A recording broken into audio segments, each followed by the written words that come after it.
Hey, what's going on, Longhorn Nation? It's BJ with Bad Talks. I'm back. Whew, it's been a while since I've been on here. You know, the Big 12 championship game was the last game that I did. But, you know, me and my boys went to Texas to the high school state championship games, had a blast out there. Had a really good time watching Cuero win state. Their cousin, my niece, she cheers out there for Cuero. So we rooted on them. And, of course, Jordan, he's going to be a Longhorn. So, what a great time that we had. It was such a blast. Went to North Texas to see my family and my brothers for Christmas. So I couldn't do any videos, didn't have a whole lot of time. But before I get rolling, I got a special guest today. This guest is a die-hard Texas Longhorn fan since the time he was born in San Antonio in about 2008. Matter of fact, February 8, 2010. I'm sorry, my oldest is 2008. February 8, 2010, he came out throwing the hook'em. He loves his Longhorns. And he was super excited about last night. So let me introduce you, special guest, Dino. Come on in, buddy. What do you want to tell damn subscribers in YouTube Nation? Good win, Texas. Yeah, that's right. Good win, Texas. And Happy New Year's. Happy New Year. All right, love you, buddy. Love you. Love you too. All right, sorry about that, guys. He wanted to come in and say something he loves when I do this. Usually he's standing around on the other side of me watching me do this. Every video. I think he's missed maybe one video. If you can't tell, me and my boys have a pretty special bond. I think the other one's up there playing Madden or something. No telling. But here we go. We lost the Big 12 championship. Got slotted into the Sugar Bowl, which I was super excited about. Playing number 5 Georgia. And several reasons I was glad we got Georgia is one, I want to see how Texas matched up against a perennial powerhouse like Georgia, and that they are. I mean, the last 2 times they played Alabama, they have led the game 118 out of 120 minutes and lost both games. So Georgia is a top tier football team at this point. So I wanted to see how Texas matched up: size, speed, physicality, mental toughness. And just game planning and coaching. I wanted to see how we matched up, how Texas matched up to Georgia. So I'm super excited. It was hard for me to see Texas win the game before all this. We did a pick 'em and I picked Georgia to win. I mean, as big as Texas fan I am, I'm still pretty knowledgeable at football, and I thought Georgia would win the football game. I didn't think Georgia would manhandle Texas by any means, but I figured Georgia would win the game. So I'll eat crow if that's what you want me to do. I'll eat crow because Texas surprised me, and I think Texas surprised the nation last night by pulling out that victory, 28-21 over Georgia. Georgia made it a one-score game, but it wasn't. I mean, Texas jumped out to 17-0 lead, dominated in the trenches, dominated on the edges, dominated in the run game, dominated in the pass game. The quarterback was the best player on the field. Texas defense flew around the football. It was just an unbelievable victory for Texas, and I'm so happy for those guys, man. I watched a lot of those guys in high school, kept up with a lot of those guys in high school, and to see where Texas, 2 years from getting beat in Lawrence, Kansas, to this. Texas, great hire in Coach Tom Herman. Coach Herman, his staff, unbelievable performance by Texas last night. Hats off to Coach Herman. Hats off to Todd Orlando. Those two won Texas the football game. Completely outcoached and outclassed Georgia, Kirby Smart, and a good coaching staff in Georgia. Completely outcoached them, outclassed them. Texas was the faster. Texas was the stronger. Texas was the more physical. Texas was the smarter. Texas wanted it more last night. And it may only been for those 3 hours, but it's all it takes. I saw some nitwit on Twitter. Of course, he's an Aggie fan. Say something about, and usually he's pretty decent at being real. But he said, if Texas played Georgia any other time, Georgia would beat them. What does that even mean? Anyway, not true. Texas showed up last night, wanted the football game more, and from the opening snap, slapped Georgia in the mouth. I was good. It was good to see Texas get the ball first, and I wanted us to go down and score first, even if it was a field goal. Second play of the game, it was 2nd and 4, and Ellinger hit Lord Jordan over the middle on a little short slant or whatever it was, and Jordan took it up the field, and another power push like Texas likes to do for about 8 to 10 yards. That right there set the tone in the football game that, hey, we're here to play. And before the game even started, Bevo let us all know that Texas was here to play. He wasn't having that mascot shake hand type thing, picture, photo, shoot, whatever they wanted to do. Bevo wasn't having any of it, so he ran Uga X out of there and said, hey, brother, you're in the wrong neighborhood. Today ain't the day. Yesterday, we could take pictures. Tomorrow, we can take pictures. But the next 3 hours, we ain't taking no pictures. And I love our mascot. I wish he would turn that stupid little wagon over. But that's neither here nor there. So that second play of the game, the 2nd and 4, set the tone for Texas, I thought. And Sam just came out firing on all cylinders, running the football, throwing the football. I love Texas offense last night. One of my favorite players on Texas's team, Watson, man, that kid, Trey Watson is my favorite player. One of my favorite players. I like to say that, but I mean, he's so good. He hits the hole hard. He runs hard. And like he said after the game last night when he came, if you watch Longhorn Network, he came on the set and he said, who was the better running backs today? Who was the better running backs today? Obviously Texas, because Texas defense kept Georgia's running backs all bottled up all game. Now, hats off to Georgia running backs. Obviously, you can tell they're good, elite running backs. But Todd Orlando came in with a great plan, a great game plan, and executed flawlessly. And the only one that really jumps out at me was Georgia's first touchdown when he blitzed. Coach Orlando blitzed the safety, and the running back ran right by him for an easy touchdown. That call, you'd like to have back, but hey, I'll take one out of however many they had. I mean, I thought Coach Orlando and his staff did a phenomenal job. I have about a half a page of notes here because I got to writing, and I like to go off the top of my head. Another big play that stands out to me was the second quarter, ending the second quarter, Georgia driving down, trying to make it 20-14 or at least 20-10 before half. 2014 would have crushed Texas. After all the momentum that they had, the way they started the game, the way they were playing, the way they controlled the game in all aspects of the game. If Georgia would have went down and scored, it may have been a different outcome, I thought, because Georgia would have got the ball back in the third quarter with a little momentum, a little more confidence, if you will, but that didn't happen. Coach Orlando, I think it was a third down, and Coach Orlando called a blitz.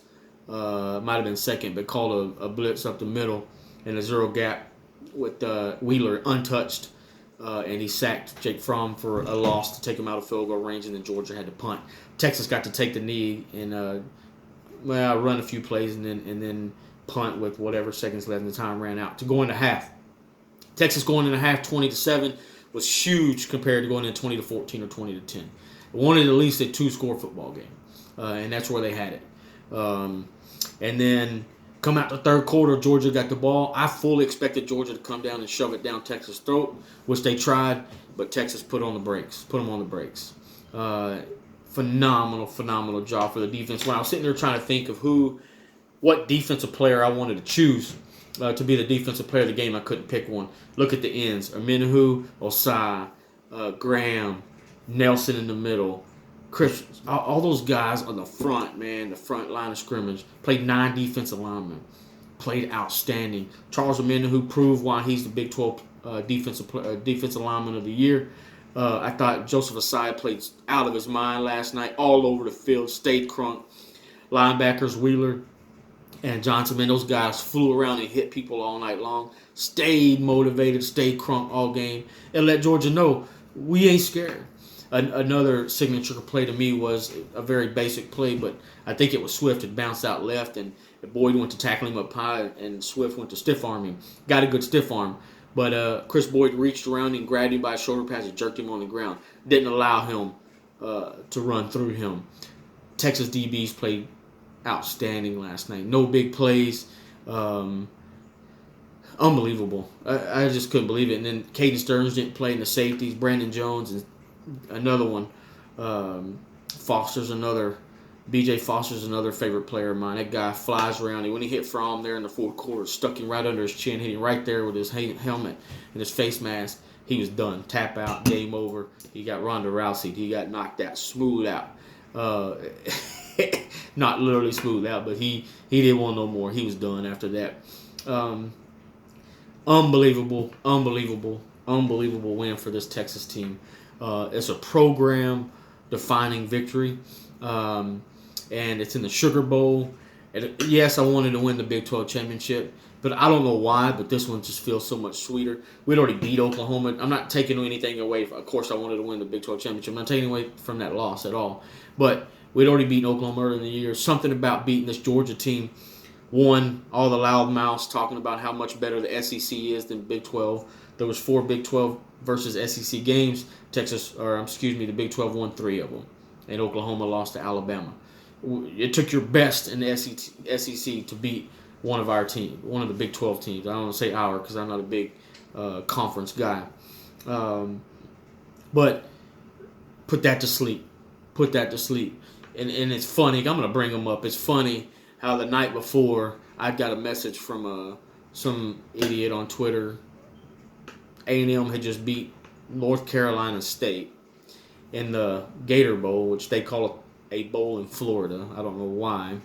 And as their coach says, Jimbo Fisher said it doesn't get any better than this, winning the Gator Bowl. And so I get a text from this guy talking about how we're going to get smashed and how the Sugar Bowl is equivalent to the Gator Bowl and all this nonsense about how much better the SEC was.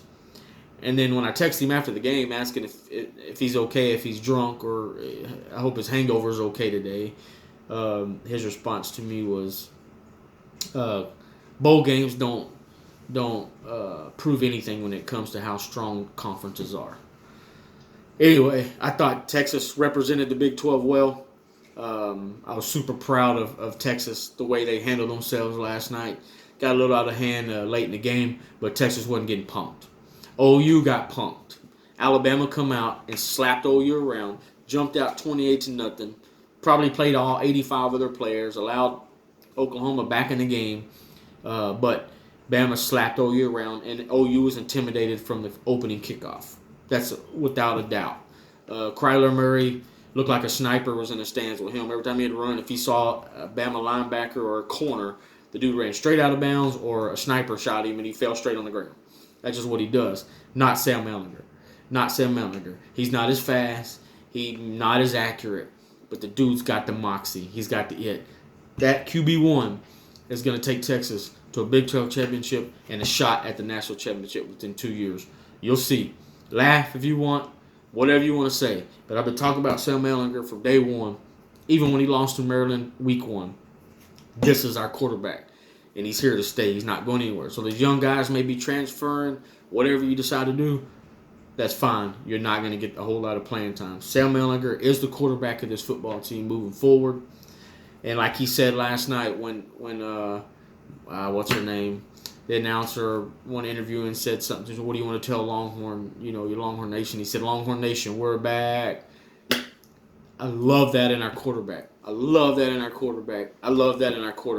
We've been needing somebody to step up and say, this is my team. I'm going to carry my team on the shoulders.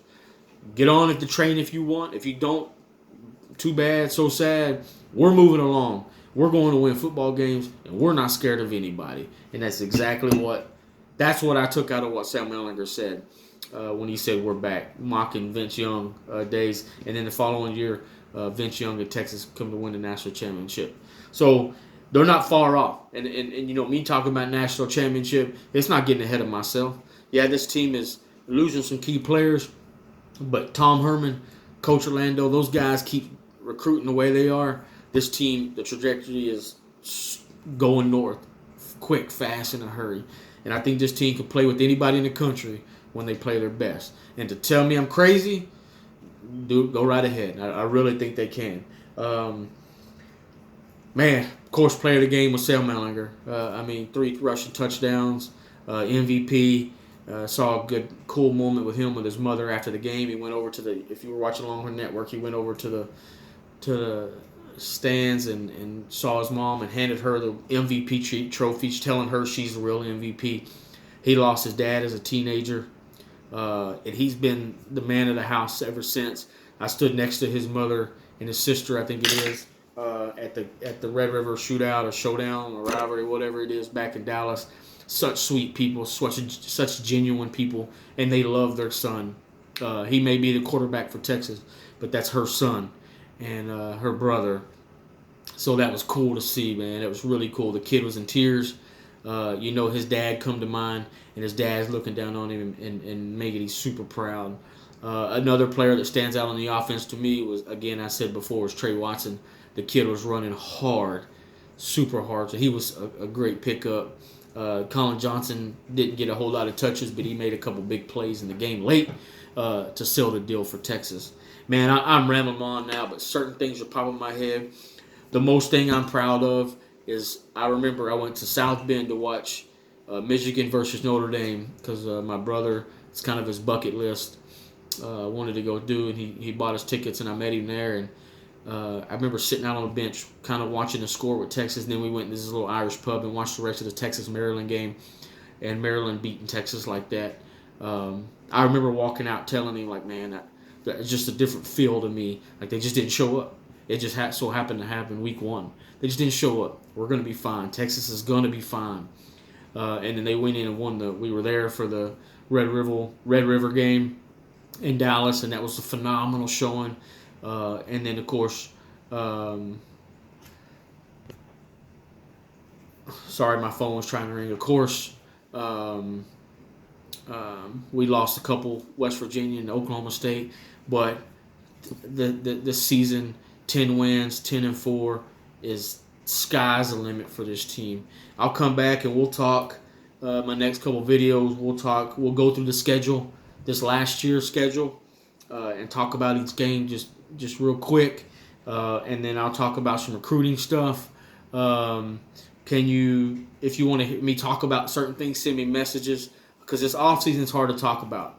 Definitely we'll get into recruits and what I saw at the high school state championship games with Texas guys, maybe some juniors that are coming up. We'll talk a lot of stuff, whatever you guys want to talk about. I just wanted to get this quick video in about the game last night. Couldn't be more proud of the Texas Longhorns, man. They showed up with everything that they got, and proved a lot of people wrong.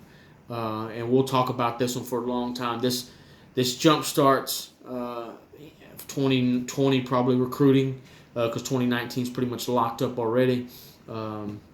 So Texas, man, Texas fans, you showed up to the Sugar Bowl. That's what a real Premier Bowl fan crowd looks like. Not some of these other JV bowls that we saw, Gator Bowl, those type of bowls, where there was 10,000 people in the stands. This place was rocking. Bevo started it off right. Texas finished it right. Hats off to Coach Herman and Coach Orlando and the Texas Longhorn football staff, Chris Del Conte and all those guys. Great win for the University of Texas. Great win for the University of Texas Longhorn fans. Great win for those players. Just an all-around great feeling. A good way to start off 2019. Now for Cowboys can just beat Seattle on Saturday night. All right, guys, I'm going to wrap it up in 18 minutes. God bless you guys. You all have, like my son Dino said, have a happy new year, and stay tuned. Again, shoot me some messages. Hook 'em.